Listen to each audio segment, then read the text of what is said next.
자, 원리합계 좀 설명을 해줄게요. 자, 일단 여러분들이 수학 공부하면서 가장 많이 드는 생각이 뭐예요? 이거를 왜 해야 되나? 이거를 뭐 어차피 여러분들 수학 관련한 과로 진학할 거 아니면 여러분 엄마 아빠 평소에 수학 써요? 안 쓰잖아. 엄마 아빠 직장 또 다니시면 엄마 아빠한테 이거 고등학교 문제집 물어보면 풀 수 있으셔? 풀 수 있으신 분도 계세요. 간혹 있는데 그 관련 직종에다 각 직종을 갖고 계시면 아니면은 계속 이제 수학이나 뭐 이런 거 이렇게 해결해야 되는 상황이시라면 연구직이시라면 할 수 있는데 대부분 엄마 아빠가 고등학교 수학 못해요. 그럼 엄마 아빠가 고등학교 때 수학 못했을까? 아니에요. 고등학교 때 수학 잘하셨지. 근데 지금 안 하니까는 까먹고 잊어버리는 거잖아. 그럼 반대로 얘기하면 이거 없이도 우리가 살아가는 데는 아무 지장이 없어. 그러니까 이런 생각 안 해요? 수학 공부하다 보면 아 내가 왜 이걸 공부해야 되나? 덧셈 곱셈 다 할 수 있는데 그렇잖아요. 그렇죠? 그리고 또 수학을 왜 공부하냐라고 물어봤을 때 우리 그 지긋하신 연세 지긋하신 꼰대 선생님들께서는 뭐 수학이 뭐 논리력을 키워주고 뭐 그런 뭐 두뇌 발달에 도움을 주고 뭐 수학이 모든 학습의 기본이 되고 뭐 그렇잖아요. 그런 얘기들 하잖아. 근데 나는 전혀 동의할 수 없어. 내가 수학을 가르치는 사람으로서 전혀 공감이 되지 않는 말이에요. 수학 공부 왜 해요, 채연이 지금? 현실적으로. 그렇지. 대학 가려고 하는 거야, 우리. 대학 가기 위해서 수학하는 거야. 우리 앞으로 3년 공부하고 수학 안 할 거잖아, 이제. 대학교 가면. 그렇죠? 뭐 물론 수학 공대를 간다거나 자연대를 가면 계속 해야 돼요. 계속 해야 되는데 뭐 다른 데 가면 수학 할 일이 없어. 인문대를 간다거나 뭐 의대를 간다거나 의대 가도 수학 할 일 없어요. 선생님 동생도 의사인데 수학 물어보면 몰라. 몰라. 할 일이 없다고. 그런데 선생님이 얘기를 왜 하느냐. 그런데 이 고등학교 전체 과정에서 여러분들이 사회생활 할 때 진짜 도움이 되는 단원이 있어. 아니 수학에서 이 얘기 왜 하겠어. 지금 진짜 도움이 되는 단원이 뭐겠어요. 오늘 배울 원리합계예요. 이거 정말 도움 됩니다. 이거는 여러분들이 꼭 알고 가는 게 좋아요. 알고 가는 게 좋아. 실생활에 가장 많이 쓰인 돈과 관련된 얘기야. 우리 제일 중요하잖아요, 돈. 그쵸?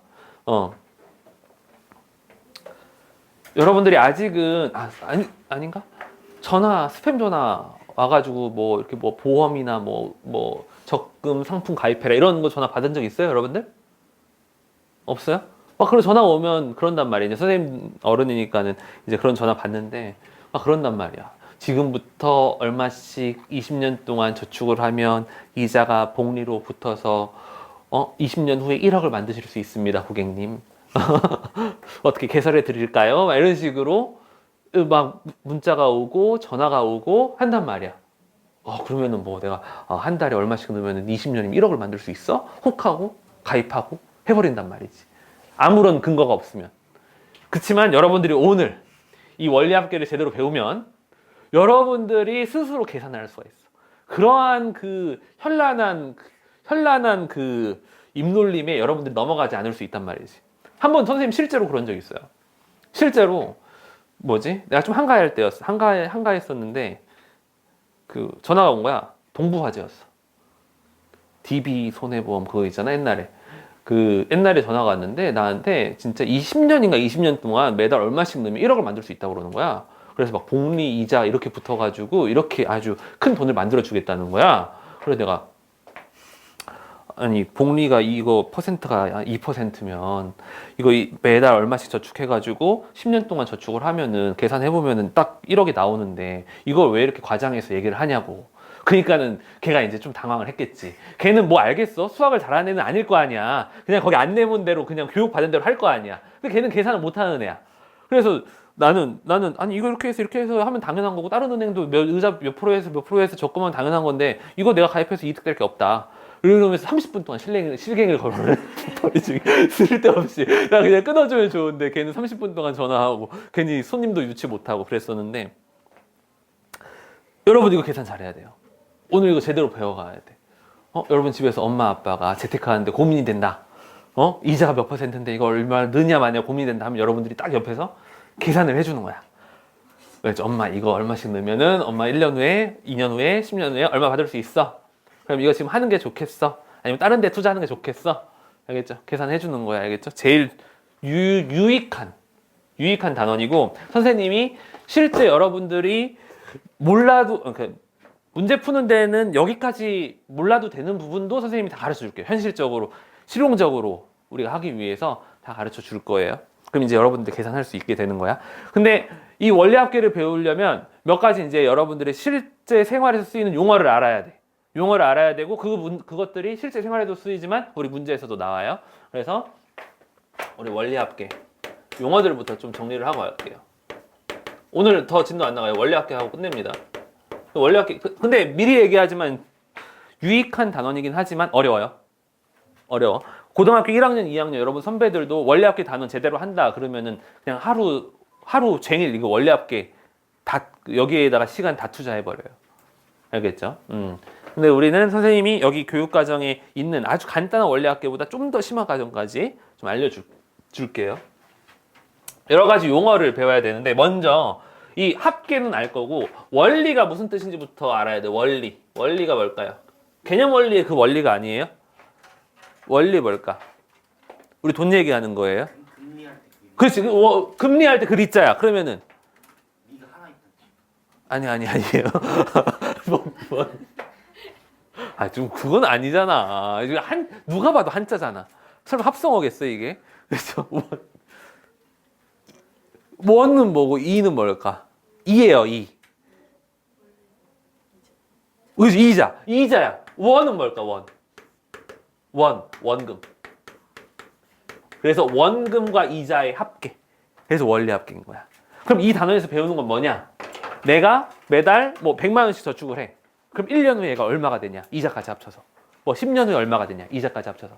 혹은 우리가 저축하는 게 아니라 이제 우리가 대출, 빚지는 것도 있을 거 아니야. 예를 들어서 대표적으로 여러분 부모님들도 여러분 부모님 아닐 수도 있다. 어쨌든 대표적으로 빚지는 우리 시스템이 있어.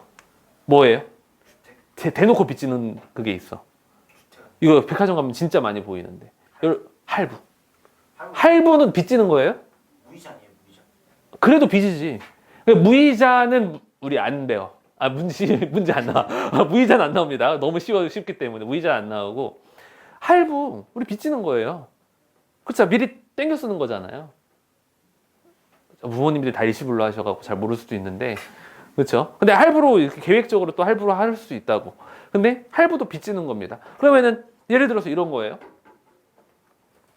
내가 선생님이 차를 살 건데 5천만 원짜리 차를 살 거야. 근데 내가 3천만 원밖에 없어. 그래가지고 3천만 원을 내고 그 다음에 나머지 2천만 원을 갖다가 할부로 한다. 예를 들어서 2천만 원을 20개월 할부로 할 거야. 그러면 한 달에 얼마씩 내야 돼? 100만 원씩 딱 100만 원씩 내면 돼. 자, 2천만 원 남았으니까 100만 원씩 20개월 하면 2천만 원 맞잖아. 근데 그렇게 하면 누가 손해일까? 딜러가 손해죠. 왜? 걔는 이자를 안 받고 그냥 100만 원씩 2천만 원 원금만 받은 거잖아. 그럼 2천만 원을 나한테 공짜로 빌려준 셈이네? 그럼 걔가 손해지. 그렇죠? 무이자 할부는 특별한 거예요. 그러니까 무이자 할부 그러는 거야. 기본적으로 할부는 이자가 있습니다. 알겠죠? 그러면 100만 원이 아니라 난 100만 원보다 더 갚아야 돼? 덜 갚아야 돼? 매달. 더 갚아야 돼. 얼마나? 5만 원씩 더 대충? 그걸 계산을 하는 단원인 거야. 이자가 만약에 5%라고 했을 때 그럼 나는 진짜 105만 원씩 더 갚아야 되느냐? 그것도 아니라는 거지. 왜 그것도 아닐까? 한 달에 5%면 한 달에 5%인데 내가 첫 번째 달에 갚은 돈과 마지막 달에 갚은 돈의 가치가 또 달라지지. 왜냐면 계속 5%씩 이자가 붙으니까. 무슨 말인지 이해가 돼요? 그렇단 말이야. 그래서 그런 것들을 계산하는, 배우는 단원인 거야. 벌써부터 머리가 지긋지긋 아프죠? 근데 여기서 일단 용어들부터. 자, 이자에는 두 가지 종류가 있어요. 단리가 있고 복리가 있다. 단리는 뭐고 복리는 뭘까요?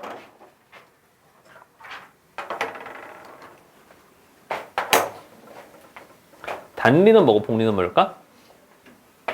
단리는 원금에만 이자가 붙는 거야. 원금에만 이자. 그게 무슨 말이야? 내가 100만 원을 저축했어. 이자가 만약에 10%야? 그러면은 이자가 얼마씩 붙어야 돼? 10만 원씩 붙는 거야. 그쵸? 괜찮아? 이해돼요? 그럼 복리는 뭘까? 원금 플러스 이자에 이자가 붙는 거야. 그 무슨 말이야? 100만 원 했는데 이자 붙었어. 그럼 110만 원이지. 그 다음에는 얼마 붙어야 돼? 10%면? 110만 원, 10%가 11만 원이 붙는 거야. 10만 원이 아니고. 무슨 말인지 이해돼요? 그래서 우리 이런 말 들어봤을 거야. 빚이 눈덩이처럼 불어난다. 그게 왜 그런 걸까? 이게 전부 다 복리로 계산하기 때문에 그래요. 복리로 계산하기 때문에. 내가 빚을 1억 원을 졌어. 그럼 이자 붙었어. 그 다음에 또 이자 붙을 때는 원금 플러스 이자에 또 다시 이자가 붙는 거야. 그러니까는 그게 엄청 빠르게 커지는 거죠. 복리가. 그쵸? 그러면은 우리가 일상생활에서는 단리를 쓸까 복리를 쓸까? 기본적으로 다 복리 씁니다. 여러분이 저축할 때도 마찬가지야. 근데 저축할 때 여러분 돈이 눈덩이처럼 늘어나진 않아요. 빚은 눈덩이처럼 불어나는데 선생님이 암만 저축해도 돈이 눈덩이처럼 늘어나진 않더라고. 딱 그만큼 있더라고. 근데 왜 그러냐면 이자율이 차이가 있기 때문에 그래. 빌릴 때는 이자율이 엄청 크기 때문에 빚이 진짜 많이 늘어나는데 돈을 내가 저축할 때는 진짜 요만치. 요즘에 은행 금리가 한 2% 정도 되거든요, 연이율. 그러니까 내가 은행에다가 100만 원 저축하면 1년 뒤에 102만 원 주는 거야. 너무하죠? 102만 원 주는데 그거 알아요? 그러면 그 2만 원은 불로소득이잖아. 불로소득에 대한 세금 33% 떼요. 알아요? 그거 몰라요? 그래서 그런 말 들어봤을걸? 과세, 비과세. 비과세 상품. 이런 거 들어봤을 거야. 비과세는 뭐냐? 이자를 내가 받을 때 세금을 안 떼는 거야. 비과세. 뭐 그런 말이 이제 여러분들이 그냥 지나가면서 들었을 텐데 이제 이해를 할 수 있게 되는 거죠. 뭐 어쨌든 지금 여기서는 과세 비과세까지 들어가진 않습니다. 복리만 하고 단리 문제는 거의 없어요. 왜냐하면 단리 문제를 하면 문제가 엄청 쉽거든요. 복리로 해야지 우리가 이제 등비수열의 합을 이용해서 구할 수가 있어요. 좀 복잡하긴 하지만 원금 플러스 이자가 붙는 게 복리다. 그 다음에 여러분들이 이거 생각보다 많이 모르더라고. 은행에 우리 저축하잖아. 저축하는 사람 손 들어봐요. 저축한다. 엄마가 저축해주고 있을 거야. 안 하는 사람은. 그쵸? 자기가 스스로 저축해요? 저축. 엄마가 해줘. 설날에만 저축해요. 딱 받으면 바로. 나는 스스로 평소에 저축해요? 그래서 난 그게 궁금해. 여러분 평소에 저축하면 무슨 돈으로 저축해? 용돈을 받아? 그럼 그 중에서 일부를 내가 저축을 해? 다 쓰기 바쁘지 않아요? 다 써야지. 엄마가 언제 가져갈지 모르는데. 빨리 써버려야 되는 거 아닌가? 아, 설날 때도 저축하는군요. 그렇구나. 설날 때도 내 돈 사수하기 바쁘잖아. 그치? 50만 원 받았는데 30만 원밖에 못 받았다고 그러고 엄마한테. 그렇죠? 그렇게 바쁘지 않나? 근데 저축을 하는데요. 이 차이를 모르더라고. 예금과 적금. 예금, 적금 둘 다 저축하는 거예요. 그럼 예금은 뭐고 적금이 뭘까? 자, 나는 선생님은 실제로 청약 통장이 있거든요. 주택 청약 통장이 있어요. 거기에다가 매달 5만 원씩 그냥 넣어. 매달 5만 원씩 저축을 해. 이거는 예금일까요? 적금일까요?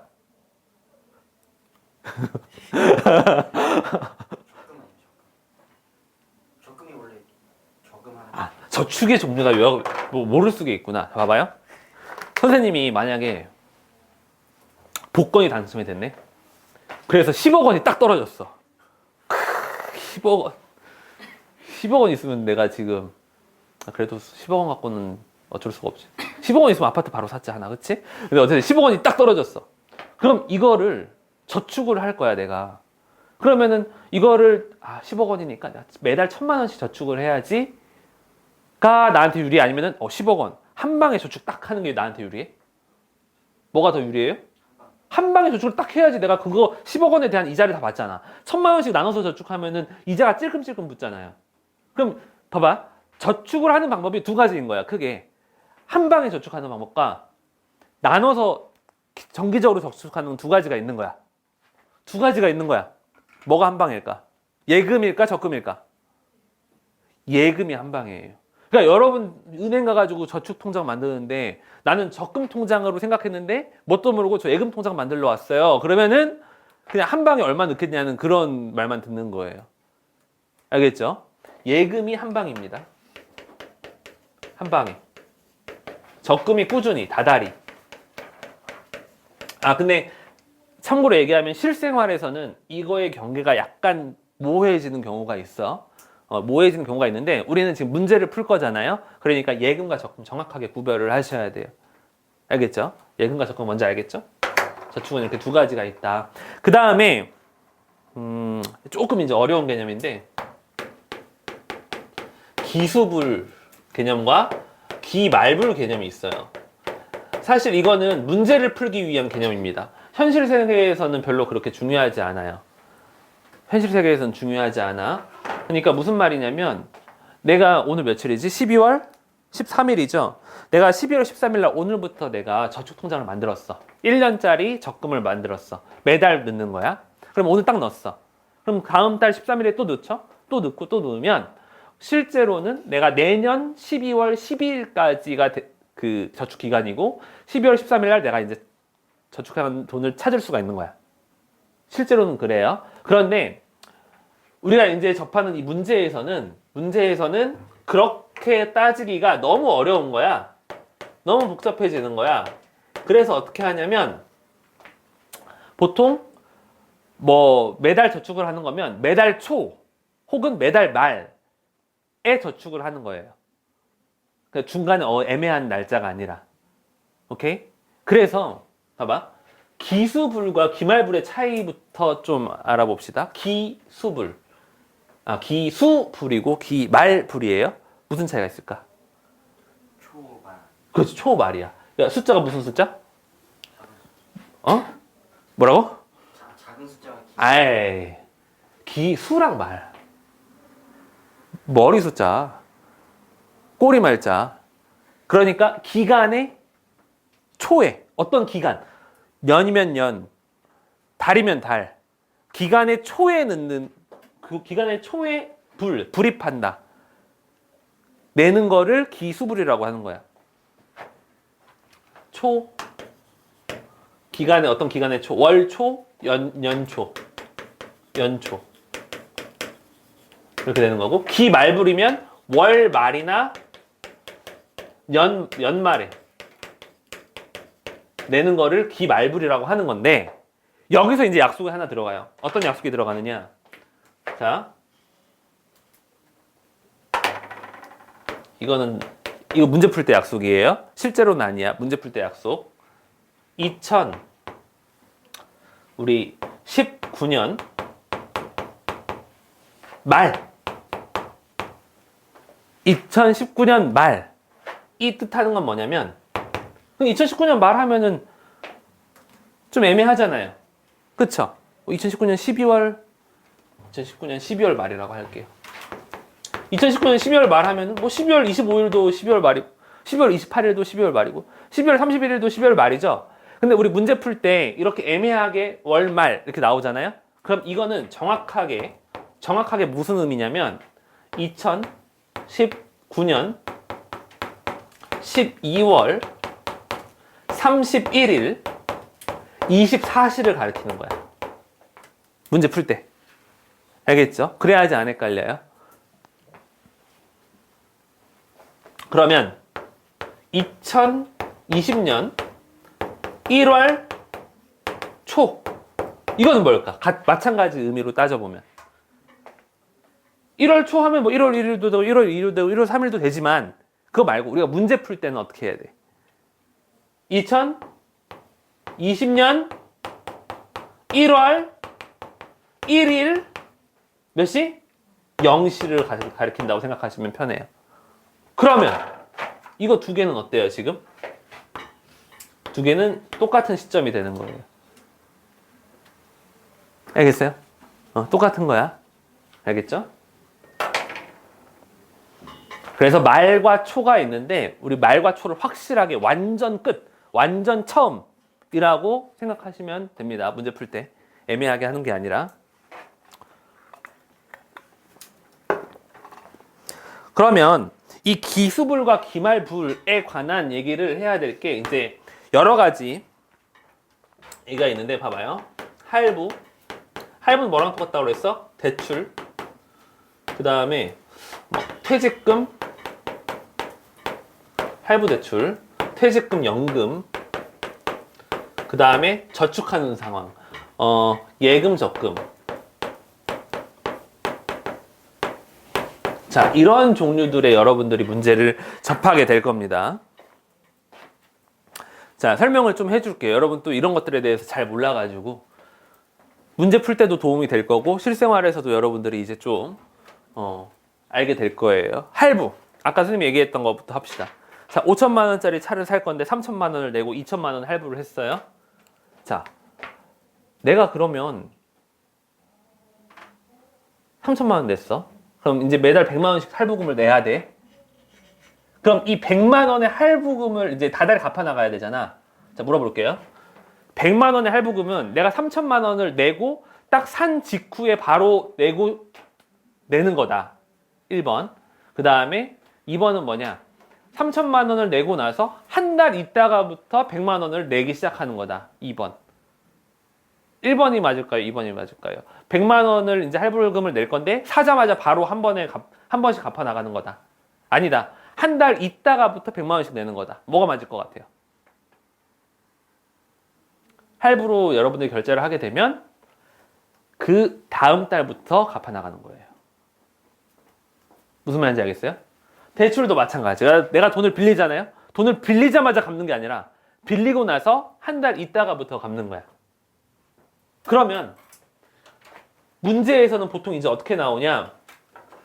할부를 월 초에 구입해요.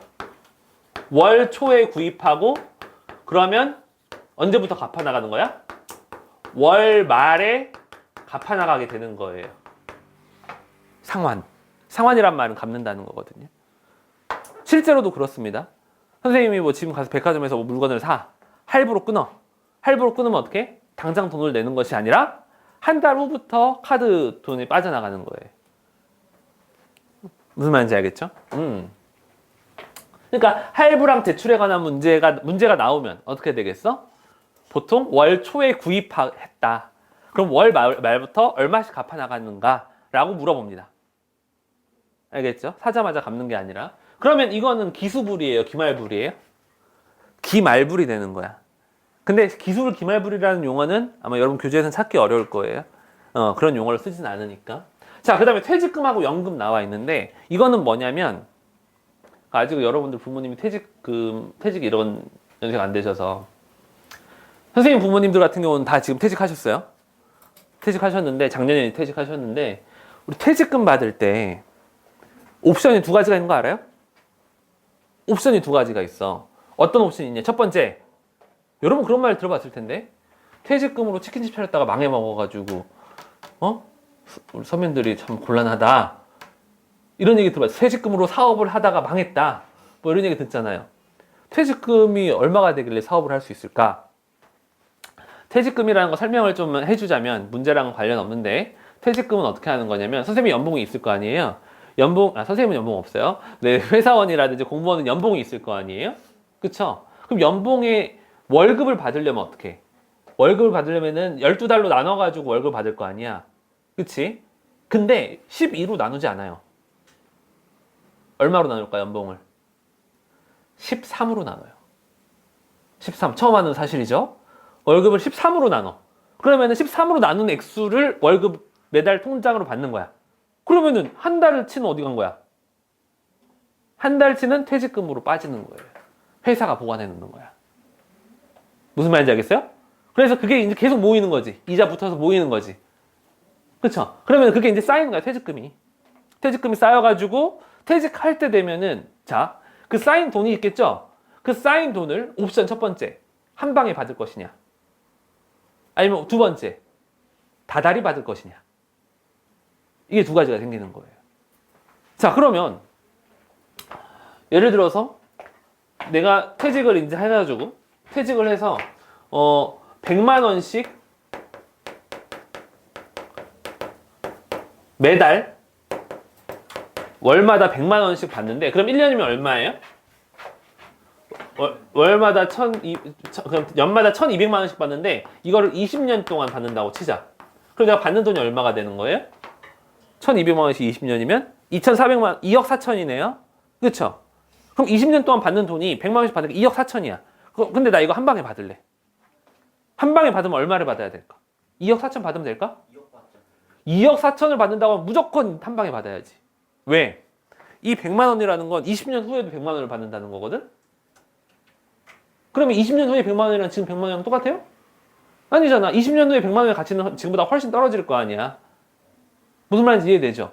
그러면 이거 원금 자체를 내가 2억 4천을 받는 건데 진짜 지금 당장 한 번에 받으면 2억 4천을 받아? 아니면 그거보다 더 적게 받아야 돼? 그거보다 훨씬 더 적게 받아야지. 무슨 말인지 이해가 돼요? 왜냐면은 이 100만 원의 가치는 20년 후에는 확 떨어질 거니까. 점점 떨어질 거니까. 어려워요?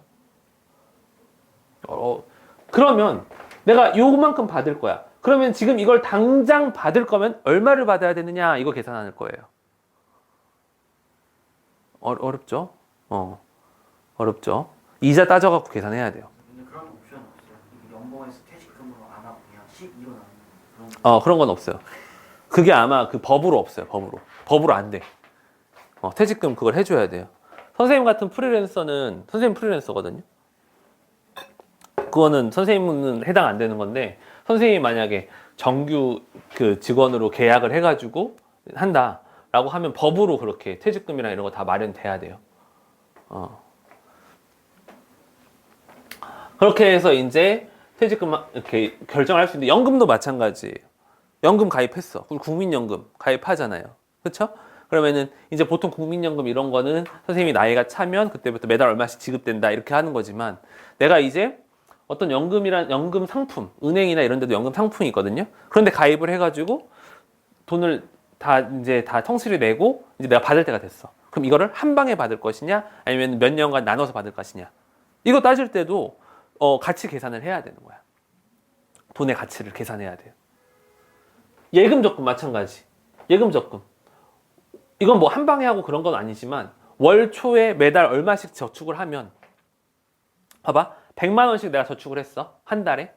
3년 동안 저축을 했어. 그럼 내가 얼마 저축했어? 100만 원씩 3년 동안 저축하면 3,600만 원 저축했네. 그럼 내가 3년 후에 3,600만 원만 받아? 아니잖아. 이자 받아야 되잖아요. 그런데 봐봐요.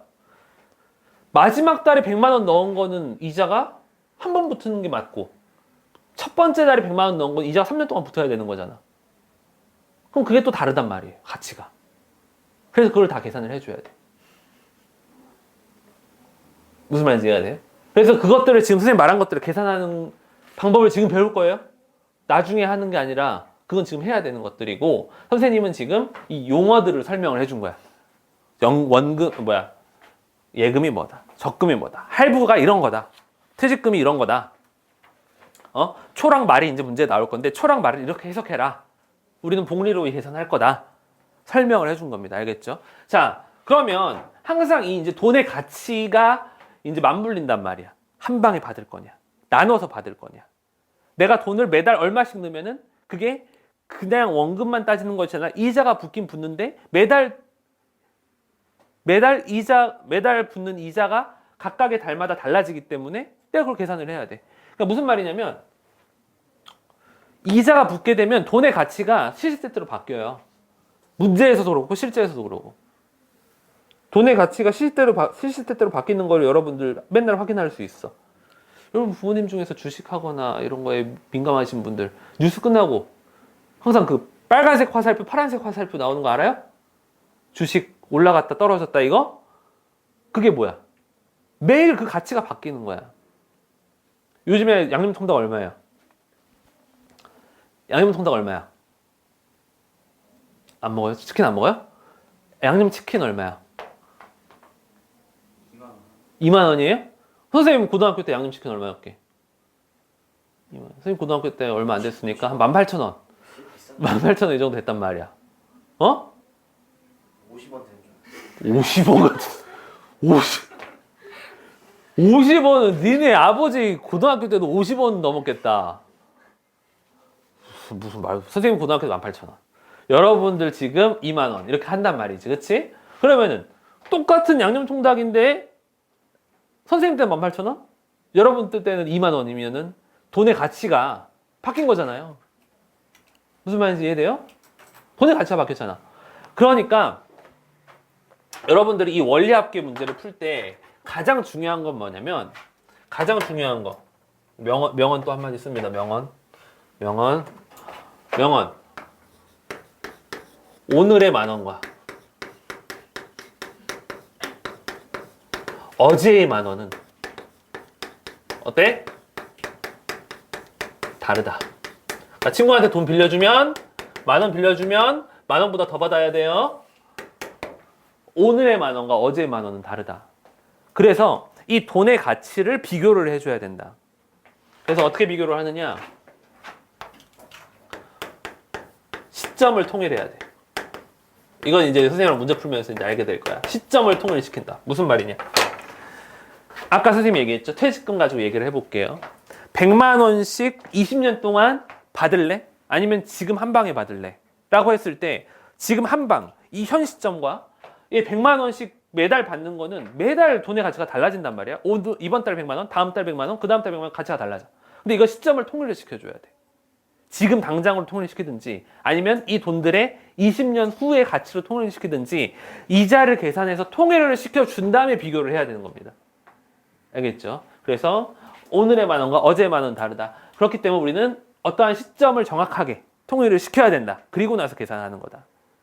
알겠죠? 그래서 이 말을 꼭 기억해 두시고, 간혹 이제 여기 원리합계 단원을 공식을 외워서 가르치는 선생님들이 있고 교재에서 나와 있는 걸 외우라는 그 선생님들도 있는데, 전혀 그렇게 하면 절대 안 돼요.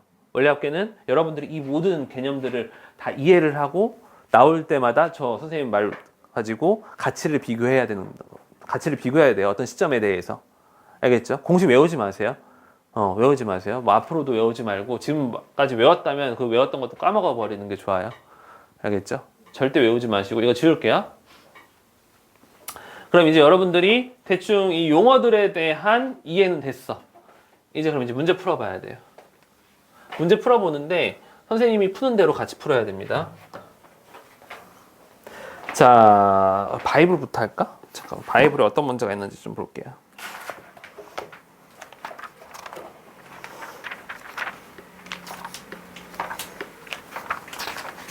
이거 프린트 나눠준 거 선생님이랑 이번 시간에 풀 건데 안 푼 거 다음 시간까지 숙제예요.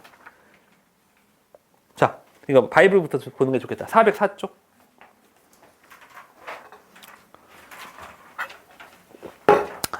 진짜 이제 계산해 보는 거야. 예제 8번. 월이율 얼마라고 그랬어요?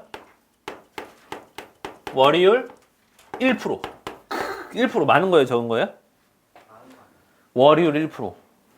100만 원 넣으면 만 원 주는 거야. 어때? 많은 거예요, 적은 거예요? 월이율 1%면 엄청 많은 거예요. 만약에 실제로 월이율 1%인 적금 상품이 있다. 내 모든 전 재산을 다 털어서 여기다 넣을 겁니다. 빚져서 여기다 넣을 거예요. 월이율 1% 엄청난 거예요. 실제로는 얼마 정도 될까? 실제로 0.2%도 안 돼요. 실제로 0.1% 조금 넘을 거예요. 실제 현실 지금 현실이. 근데 어쨌든 우리는 문제를 풀기 위해서 막 월이율 1%, 막 연이율 10% 말도 안 되는 막 퍼센트들이 나올 거예요. 근데 실제로는 이거보다 훨씬 적다. 이율이 지금 사회는. 어쨌든 1개월마다 복리로, 여기는 기본이야. 복리는 당연히 기본으로 깔고 가는 거예요. 매월 초에 얼마씩 저축한대요? 5만 원씩 저축하는 거야. 5만 원씩. 그럼 5만 원씩 저축하면 3년 후 월말의 적립금의 원리합계를 구하라. 그러니까 5만 원씩 저축하면 몇 번 저축하는 거예요? 12번, 36번 저축하는 거니까 180만 원 저축하는 거잖아. 그럼 내가 3년 후에 180만 원 받아야 돼요? 아니지. 그럼 저축하는 의미가 없지. 그럼 서랍에다 넣어놨지. 180만 원 받을 거면. 그렇죠? 내가 이자 받아야 될 거 아니야. 근데 생각을 해봐요. 내가 첫 번째 달에 넣은 5만 원과 마지막 달에 넣은 5만 원이 같아? 아니지. 첫 번째 달에 넣은 5만 원은 이자가 훨씬 더 많이 붙을 거고 마지막 달에 넣은 5만 원은 이자가 조금 붙겠죠. 그걸 다 계산해야 돼. 자, 어떻게 하는지 봐봐요. 그러면 매월 초 5만 원씩 넣는 거야. 그래서 3년 후를 구하는 겁니다. 3년 후에 원리 합계. 그러면 1월 초부터 볼게요. 첫 번째 날 초. 얼마 넣었어요? 이거 앞에 보세요. 이거 필기 하지 마, 지금. 자, 1월 초에 얼마 넣었어요? 1월 초에 5만 원 넣은 거야. 그치? 자, 5만 원 넣었어. 자, 그럼 봐봐요. 이자가 다 달라진다는 게 무슨 말인지 설명을 해줄게. 2월 초에 얼마 넣니? 2월 초에도 5만 원 넣죠? 그런데 1월 초에 있던 5만 원 가만히 있어? 아니죠. 얘 이자 붙어야지. 얼마 붙어? 얼마 붙어요? 1% 붙어야지. 그러니까 첫 번째 달에 넣었던 5만 원과 두 번째 달에 넣었던 5만 원의 가치가 달라지잖아요.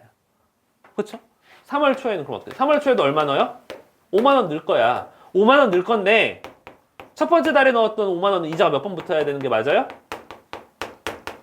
2번 붙는 게 맞고 두 번째 달에 넣었던 5만 원은 이자가 몇 번 붙는 게 맞아요? 1번 붙는 게 맞지.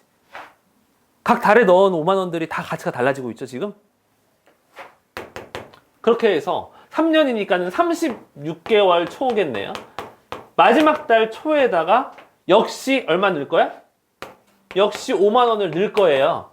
그런데 첫 번째 달에 넣었던 5만 원은 이자가 얼마 붙었을까?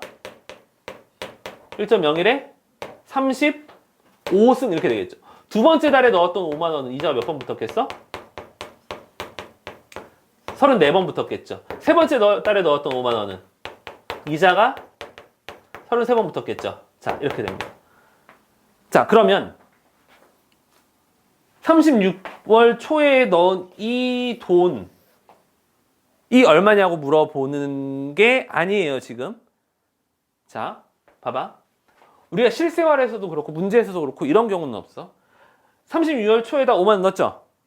그러면 이거 넣었다가 바로 빼면 안 돼. 이자 기다려야지. 엄밀히 따지면 지금 몇 개월 지난 거야? 35개월 지난 거야. 3년 지난 게 아니에요. 그래서 문제에서 뭐라고 그랬어? 이 말을 잘 봐야 돼. 그냥 흘려들으면 안 돼. 매월 초에 5만 원씩 초에 5만 원씩 적립했고 3년 후 월 말이라고 그랬죠. 그럼 지금 3년 후가 아니야. 얘는 35개월 후야. 3년 후 월 말이니까 36월 말이 되는 거야. 자, 그럼 물어볼게요. 이거 5만 원 이자 붙어야 돼, 안 붙어야 돼? 아까 선생님이 말했던 초와 말 개념 생각해봐요. 붙어야 돼, 안 붙어야 돼? 이건 얘는 12월 1일 0시고 얘는 12월 31일 24시야. 한 달 지났어, 안 지났어? 지났잖아요. 지난 거야. 이자 붙는 거야. 근데 왜 37월 초로 안 하고 36월 말로 할까? 37월 초로 해버리면 5만 원 또 넣어야 되잖아. 그렇죠? 그래서 그거 구분해 주려고 그러는 거예요. 그래서 초 말이 있는 거야. 아까 말했죠? 초랑 말은 정확하게 그 기간에 정확하게 시작하는 시점과 정확하게 끝나는 시점이라고. 그렇기 때문에 36월 초에서 36월 말이 되면 이거는 한 달 지나간 거예요. 한 달 지나간 거야. 그러니까 이자가 붙어야지. 무슨 말인지 이해가 돼요? 이거 구분하셔야 돼요. 그래서 5만 여기에 이자가 한 번 붙고 5만 곱하기 1.01에 36승이 되고 더 이상 5만 원은 추가하지 않고 더 저축하지 않고 문제에서 구하라는 건 바로 요거의 금액을 구하라는 거지. 원리 합계. 아까 선생님이 얘기했던 첫째 달에 넣었던 5만 원의 가치는 이렇게 될 거고 마지막 달에 넣었던 5만 원의 가치는 이렇게 된다고. 같은 5만 원이 아니라는 거야. 그럼 시점을 내가 지금 어디로 통일시켜 준 거야? 36개월 후로 지금 이 모든 돈의 가치를 통일시켜 준 거예요. 그때 돈의 얼마가 되는지를 구하라고 그랬잖아. 그러면 지금 이 돈의 액수를 구하는 과정이 등비 수열의 합이라는 거야. 첫째 항이 뭐가 돼요? 5만 곱하기 1.01. 공비가 뭐가 돼요? 1.01 계속 곱해지는 거야. 항의 개수 몇 개가 돼요? 36개가 되는 거야. 이게 등비 수열의 합이에요. 그래서 원리 합계를 구할 때 등비 수열의 합의 응용이 나오는 거야. 그러면 R-1분의 A의 R의 n승, 이게 문제예요. R의 n승 마이너스 1 이렇게 되는데 1.01에 36승 어떻게? 이런 것들, 이게 지금 거듭제곱해서 너무 복잡하죠? 못 구해. 이런 것들이 그래서 문제에 나와 있어요. 1.01에 36승을 1.43으로 하자. 그래서 1.43 집어넣고 이거 계산하면 됩니다. 이거 계산은 간단하게 하는 방법 없어. 그냥 계산해야 돼요. 알겠죠? 그냥 계산하셔야 됩니다. 그래서 217.15만 원 나오네요. 217만 원. 그러니까 180만, 내가 저축한 원금은 180만 원이지만 217만 원이 되는 거야. 무슨 말인지 이해돼요? 뭐 별거 아니라고 생각할 수 있지만 내가 만약에 18억을 저축했다면 21억 7천만 원이 되는 거죠. 3년 동안 가만히 있어도 3억을 버는 거지. 엄청난 거죠. 전 재산 다 갖다 박을 만합니다. 집 팔아서 갖다 박아야 돼요. 이 정도면. 자, 지금 옆에 있는 새로운 문제를 풀지 말고 지금 이 예제 8번 있죠? 이거를 앞에다 쓰면 지우진 않을 거예요. 근데 한번 노트에다가 자기가 풀어보시고 다 푼 사람은 오른쪽에 표현 바꾸기 문제를 풀어보세요.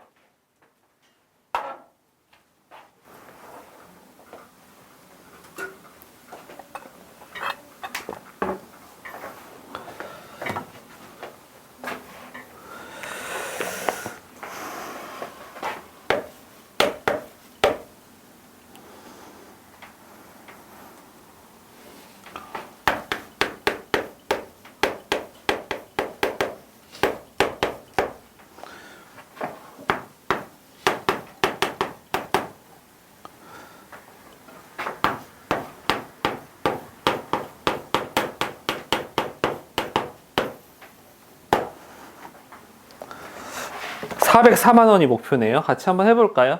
얼마씩 매월 초에 저축을 해서 60개월 동안 저축을 하면 404만 원이 되는지를 봅시다. 얼마씩 저축하면 404만 원을 만들 수 있을까? 자, 1월 초에 그 얼마를 뭐라고 했어? 문제에서 A만 원이라고 했어요. 그쵸? 그러면 2월 초에는 얼마를 저축해요? 역시 2월 초에도 A만 원을 저축을 해요. 그런데 2월 초에는 첫 번째 달에 넣었던 A만 원이 이자가 한 번 이렇게 붙는 거죠. 3월 초에는 어떻게 됩니까? 3월 초에도 A만 원은 늘 거야. 그런데 두 번째 넣었던 거는 이자가 한 번 붙고요. 첫 번째 달에 넣었던 건 이자가 두 번이 붙겠죠. 근데 이걸 몇 달까지 넣을 거야? 60개월 동안 넣을 거니까 60개월 초까지, 60월 초까지 돈을 넣자. 60월 초에도 나는 역시 A만 원을 넣을 거고 첫 달에 넣었던 거는 59번의 이자가 붙을 거예요. 그쵸? 그럼 이거 그대로 뽑아내는 거예요? 이거 그대로 뽑아내는 거야? 아니죠. 5년 후 월말이라고 그랬기 때문에 어떻게 돼야 돼? 60월 말까지 한 번 더 기다려야 되는 거예요. 그럼 한 달 지난 거라고 했죠. 돈은 더 안 집어넣어요. 그렇지만 한 달 지난 거니까 여기 이자가 하나 붙고요. 첫 달에 넣었던 건 이자가 60개월이 지났기 때문에 60승 이렇게 되겠죠. 그래서 요것이 내가 이제 저축한 돈이 되는데 이게 얼마가 되게끔 해야 돼요? 지금 404만 원이 되게끔 해야 되는 거야. 이해되죠? 그럼 뭐야? 공비가 얼마예요? 1.01 항의 개수 얼마? 60개죠. 첫째 항은 요거가 될 거고. 그래서 R-1 분의 첫째 항 A 곱하기 1.01에 R에 N승 60개 마이너스 1. 요게 얼마? 404만 원. 이렇게 되면 되는 거예요. 1.01에 60승은 문제 나와 있지. 그쵸? 됐어요? 그래서 나왔어요? 괜찮죠? 이거는 어렵지 않죠? 여러분들도 이제 계산할 수 있는 거예요. 은행 가서 은행 금리 따진 다음에 여러분들 얼마치 저축하면 몇 년에 얼마가 모이겠구나 알 수 있는 거죠. 근데 이제 실제로 은행에서는 월이율이 아니라 연이율로 따지게 되고 연이율이 보통 2%에서 2.5% 정도 될 겁니다. 연이율이 2%면 월이율이 12로만 나눠도 0.2%? 0.2%인데 그게 또 복리로 되기 때문에 0.2%가 안 됩니다, 보통.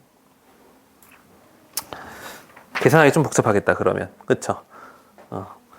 자, 이렇게 됐고, 그 다음에 8-3번은 뭐 어려워 보이지만 똑같은 문제예요. 1010만 원을 모아야 되는 거야.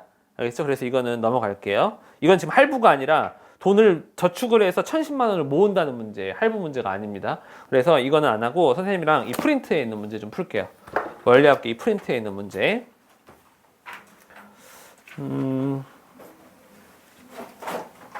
4번 문제 가자. 4번 문제. 4번.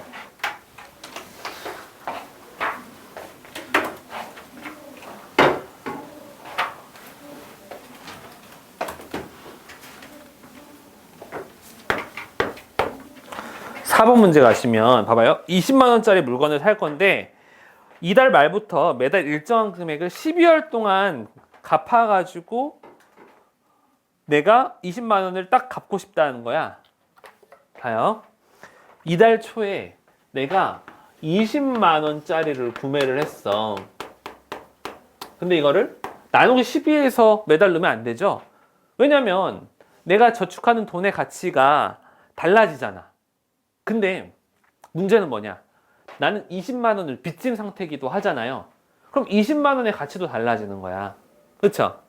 근데 여기서 여러분들이 이렇게 접근하면 어려워져. 그러니까 내가 만약에 10,000원을 갚았어. 그럼 얘가 19만 원이 되겠지? 거기에 또 10,000원을 갚고 또 10,000원을 갚고 또 10,000원을 갚으면 19만 원, 18만 원, 17만 원 이런 식으로 줄어들겠지만 이 20만 원 빚도 매번 이자가 붙을 거란 말이야. 그래서 내가 갚고 거기에 이자, 갚고 거기에 이자, 갚고 거기에 이자 이런 식으로 계산하면 계산 못해요. 자, 그럼 이건 어떻게 계산하는 게 좋으냐? 봐봐요. 내가 지금 월 초에 구입을 했고 월 초에 바로 갚는 게 아니라고 그랬어. 이달 말부터 갚는 거라고 그랬죠. 문제에서도 그랬지. 봐봐. 1월 말부터 얼마씩 갚을지 모르니까 A1씩 갚을 거야. 그러면 이걸 어떻게 생각하냐면 이 20만 원을 빚졌지만 매달 갚는 게 아니라 20만 원은 20만 원 빚진 대로 놔둬. 그리고 내가 매달 A1을 저축을 한다고 생각을 하는 거야. 그래서 이 시점을 어디로 통일시키냐면 11년 후라고 그랬죠? 12월 말로 시점을 통일시키는 거야. 그러니까 이 20만 원이 12월 후에 12개월 후에 1년 후에 얼마가 될 거란 말이야. 얼마가 되겠어요? 월이율이 1.5%죠. 그러니까 얘는 20만 원 곱하기 1.015의 12승이 될 거야. 12월 말에. 그러면 내가 매달 얼마씩 갚아나가면 그거를 갚고 거기에 이자 붙고 또 갚고 거기에 이자 붙고 하는 게 복잡하니까 나도 이거를 갖다가 갚는 게 아니라 나도 저축을 하는 거야. 갚든 저축하든 어차피 월이율은 1.5%로 똑같으니까 상관없어요. 그래서 내가 A1씩 저축해서 모아가지고 요 돈을 만들어내면 되는 거지. 이렇게 계산하는 거예요. 알겠죠? 다달이 갚는 걸 계산하는 게 아니라 내가 어떤 돈을 빚졌어. 그러면 그 빚진 돈이 일정한 기간 지났을 때 얼마가 될 거 아니야 지금. 그럼 그 돈을 내가 그때까지 만들어내면 돼. 저축을 해서. 이렇게 접근해야 돼요. 알겠죠? 수현이 표정이 안 좋은데? 표정이 안 좋아. 선생님 말이 무슨 말인지 이해를 별로 하고 싶지 않은 표정인데. 자, 그럼 2월 말에도 나는 역시 일정한 금액 A1을 갚을 건데 저축하는 거라고 생각하기로 했어. 1.02로 이렇게 될 겁니다. 그쵸? 그러면 12월 말에도 돈을 갚아. 그리고 첫째 달에 넣었던 건 이자가 얼마 붙어요? 11번 붙겠지. 자, 여기서 차이점. 우리가 실제로 저축을 할 때는 여기서 한 달 더 기다리는 거죠. 근데 이거 실제로는 저축하는 거야? 돈을 갚는 거야? 갚는 거죠. 마지막에 A1 딱 갚았어. 그러면 거기서 끝나는 거야? 아니면 한 달 더 기다려? 돈을 딱 갚으면 거기서 끝이지. 그래서 이건 뭐야? 기말불이고 한 달 더 기다릴 필요가 없는 거예요. 딱 여기서 끝나는 거야. 딱 여기서 끝나버리는 거예요. 그럼 이 돈의 액수가 뭐랑 똑같으면 돼? 이 돈의 액수가 이거랑 똑같으면 돼. 그럼 첫째 항은 A고 공비 얼마야? 1.01호지? 1.01호 R-1분의 첫째 항 A R의 N승 마이너스 1 이거랑 같으면 됩니다. 그럼 A값 나오겠죠. 조금 다르죠? 아까 저축하는 거랑 조금 다르지?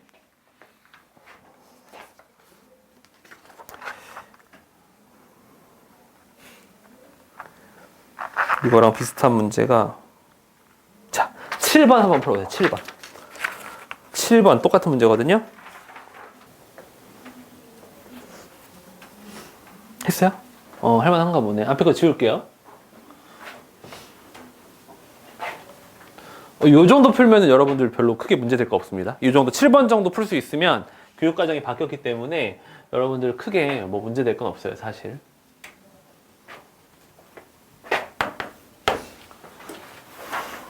물론 이 뒤에는 말도 안 되는 어려운 문제들도 있어요. 자, 1000만 원이고 36회 1월 말부터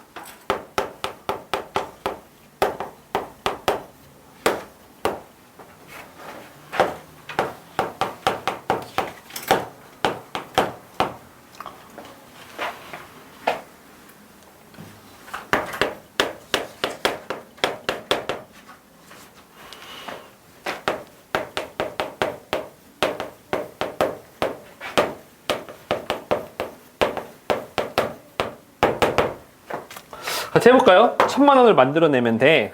근데 아까도 얘기했던 것처럼 뭐 36개월 동안 1000만 원이면 대략적으로 30만 원 정도씩 갚는다는 건데 30만 원을 갚고 남은 거 다시 이자 붙고 다시 또 30만 원 갚고 남은 것도 이자 붙고 이렇게 하면 계산 못 한다고요. 어떻게 하자고? 어차피 지금 갚는 요거 이율이나 내가 빚진 거 이율이나 똑같은 이율로 계산하기 때문에 그냥 1000만 원은 1000만 원대로 두는 거야. 언제까지? 내가 갚는 걸 완료하는 시점까지. 그러니까 1000만 곱하기 이율이 여기 몇 %예요, 지금? 1%죠? 1개월부터. 월요일 1%. 그러니까 1.01에 36승이 되는 거예요. 내가 빚진 건 언제?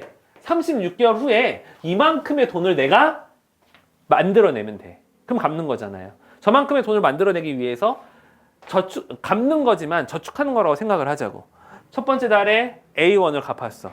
저축했어. 두 번째 달에도 A1을 저축하겠죠. 하지만 첫 번째 달에 붙은 거는 이자가 붙겠죠. 세 번째 달에 A1, A 곱하기 1.01. 뒤에 답이 있어요. 자기 푼 사람들 답 맞는지 확인해 보세요. 이렇게 해서 점점점 가잖아. 그리고 마지막 달에도 A1을 또 갚겠죠. A1을 갚는데 첫 번째 달에 갚았던 A1은 이자가 35번이 붙겠죠. 두 번째 달에 갚았던 거는 34번이 붙을 거고 이런 식으로 되는데 여기서 한 달 더 기다려 말어? 한 달 더 기다려 말어? 안 기다려요. 갚으면 그걸로 끝이지. 뭘 또 기다려. 그쵸? 그러면 이거 공비 1.01 항해 개수 36개 36. 그 다음에 첫째 항 A R 마이너스 1 분의 A 첫째 항 A 곱하기 R에 N승 마이너스 1. 이게 뭐랑 똑같아야 돼? 이게 요거랑 똑같아야죠. 저 돈을 만들어내면 되는 거니까. 이렇게 계산했어요? 괜찮죠? 그래요. 이렇게 해서 할부 문제를 또 해봤네요. 또 재밌는 게 뭐가 있을까? 이번에는 6번 문제 한번 풀어볼까? 퇴직금 문제 할까? 자, 문제 한번 읽어볼게요. 선생님 이해를 좀 시켜줄게요. A는 퇴직금으로 1억 8천만 원을 받을 예정이야. 내가 한 방에 받으면 1억 8천만 원 받는 거예요. 그런데 이거 바로 한 방에 받기에는 좀 불안하니까 내가 은행에 이걸 맡겨가지고 내가 매년 말에 일정한 금액을 연금 형식으로 나눠서 받겠다는 거예요. 자, 그렇게 됐을 때 연말부터 12년도 동안 지급받는다는 거야. 1억 8천을 12년 동안 내가 받고 싶어, 나누어서. 그러면 얼마를 받아야 될까? 이거 단순히 1억 8천을 12로 나눠가지고 그러면 1,500만 원 나올 텐데 1,500만 원을 12년 동안 받는 건 아니에요? 그쵸? 가치가 달라지기 때문에. 그러면은 1억 8천, 지금 당장 있던 1억 8천을 12년 동안 12번에 나눠서 받는다면 이자가 지금 연율이 6%예요. 이거 고려해서 계산했을 때 얼마씩 받으면 될까? 한번 계산해 보세요. 못 풀어도 괜찮아. 나름대로 생각을 해서 좀 해보세요.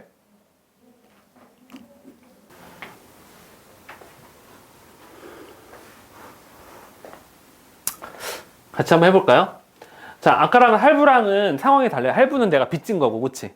그래서 일정한 금액을 갚아나간다. 그런 상황이고, 이거 1억 8천원 내 돈이야. 그렇잖아요. 그렇죠? 그래서 아까랑 대출이랑은 좀 다른 상황인데 문제 푸는 방법은 놀랍게도 굉장히 똑같습니다. 유사합니다. 그러니까 무슨 말이냐면 봐봐요. 이것도 마찬가지예요. 1억 8천이 있어. 근데 내가 12년 동안 받는다는 건 여기서 이제 뺀다는 거잖아, 돈을. 예를 들어 1,500만 원 빼. 그러면 남은 돈에 대해서 또 이자가 붙을 거고. 내가 또 1,500만 원 빼. 그 남은 돈에서 이자가 붙을 거고. 그럼 헷갈린단 말이야. 할부에서 다달이 갚는 것처럼 이것도 다달이 금액을 빼면 이게 계산이 안 된다고.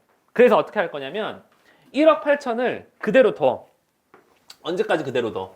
12년 말까지 그대로 저축해 놓는 거야.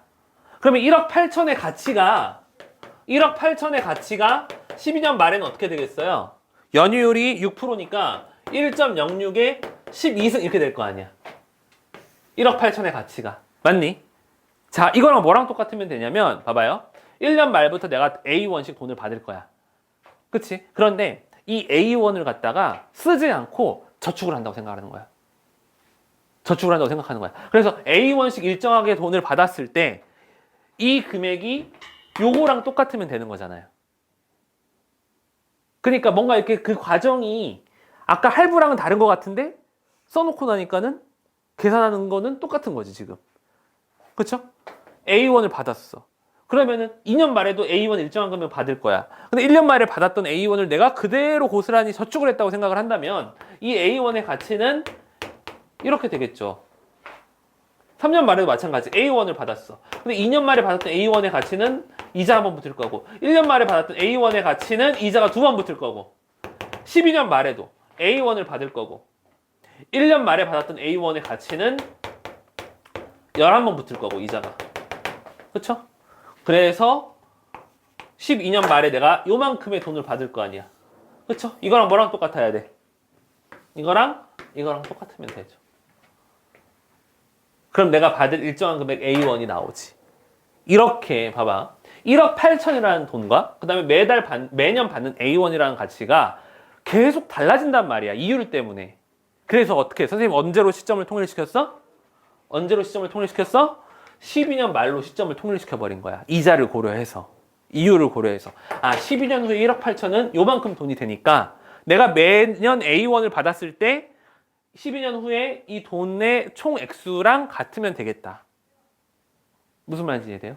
그래서 이거 계산해보면 1.06 마이너스 1, R-1분의 첫째 항 A에다가 1.06이 12개가 있고 Rn승 마이너스 1. 네, 이거랑 같다라고 하면 A 값이 나오게 됩니다. 얼마 나왔어요? 216? 아닐 거예요. 216일 수는 없어요. 216에서 12년 하면은 2000. 그렇죠. 한 원짜리 틀렸네. 2160만 원 정도 돼야지. 그러니까 원금만 받아도 1500인데 이자가 계속 붙을 거 아니에요. 그렇죠? 2160만 원 정도는 받아야. 그렇죠? 12년 동안 받아야 내가 이제 그게 수지타산에 맞죠. 공 하나 틀린 거예요? 괜찮습니다. 2160만 원. 재밌죠? 여러분 이제 나중에 아버님들 퇴직하실 때 여러분이 계산해 줄 수 있겠다. 계산해 줄 수 있겠어. 그렇습니다. 그래서 요거 프린트 다음 월요일까지 숙제예요. 요거 프린트 월요일까지 숙제고 월요일 날 데일리 테스트 오자마자 보게 될 텐데 그 테스트에 이거랑 똑같은 문제가 들어갈 가능성이 높습니다. 똑같은 문제들이 막 들어가 있을 거예요. 그래서 이거 공부를 해 오셔야지 유리하고 이 뒤에 해설지가 있으니까 참고를 하시고 숙제는 바이블 우리 등비수료 끝났거든요. 요거 풀어와야 돼. 실력 따지기. 친구들 실력 따지기 풀 수 있겠어요? 못 풀겠어요? 실력 따지기 풀어와야 됩니다. 411쪽까지 411쪽까지 문제들 어려우니까 풀어오시고 저거 쎄는 유형 하나밖에 없으니까 푸시고 이거 프린트 푸시고 알겠죠? 이렇게 하면 되고 네 그러면 끝났죠. 쉬었다가 시험 볼게요.